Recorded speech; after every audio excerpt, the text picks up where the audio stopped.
I'm about to propose to my ex, Liam said, completely deadpan.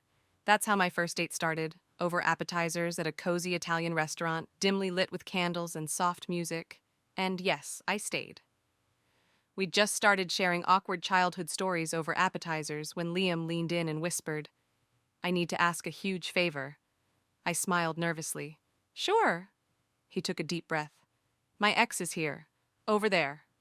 He nodded toward a table across the room where a gorgeous woman sat sipping wine. I'm about to propose to her. I nearly choked on my drink, my brain racing to process what I'd just heard. Was this a prank? A test? My pulse quickened as I blurted, What? Relax, he said quickly. I just need you to play along. Act like you're my supportive girlfriend so she doesn't see it coming. Before I could process what was happening, Liam was waving over a waiter. Could you send her a glass of her favorite wine? On me? He said, pointing to his ex. The waiter nodded, and Liam turned back to me. Just smile and look happy, okay?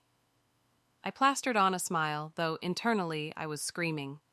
His ex looked over, confused but intrigued, and raised her glass in acknowledgement. You're doing great, Liam whispered. I'm rethinking every life choice that brought me here, I muttered back. The next thing I knew, Liam was pulling out a small box from his jacket. The clink of silverware paused as he stood up, the quiet murmur of the restaurant fading into tense silence. Showtime, he said, walking over to his ex's table, leaving me gripping my drink like a lifeline. I've never wanted to disappear more in my life. I watched in horror as Liam dropped to one knee in front of his ex. The entire restaurant went silent. Rachel, he said, holding up the ring, I've made so many mistakes, but the biggest one was losing you. Will you marry me? Rachel's jaw dropped, her face a mix of shock and anger as her wineglass hovered midair.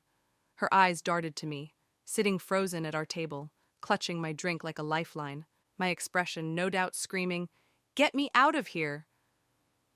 Who is that? She asked, pointing at me. Oh, that's my supportive friend, Liam stammered. Supportive? Friend? I'd been promoted to girlfriend 5 minutes ago. Before I could react, Rachel stood up and shouted, Are you kidding me? You brought a date to your proposal? The next few minutes were a blur. Rachel stormed out, wine spilling on the table as she grabbed her purse. Liam stood there, stunned, still holding the ring. The restaurant erupted in whispers and stifled laughter. I'd had enough. I walked over to Liam, grabbed my purse, and said loud enough for everyone to hear, This is the worst date I've ever been on. As I stormed out, the entire restaurant clapped. On the drive home, I replayed the night in disbelief. How could anyone think this was a good idea? The absurdity of it all settled into a strange mix of anger and hilarity. Some stories leave you speechless. This one left me wondering if I'd stumbled into a sitcom. Only Liam. And now I have a story so unbelievable, it's practically made for sharing.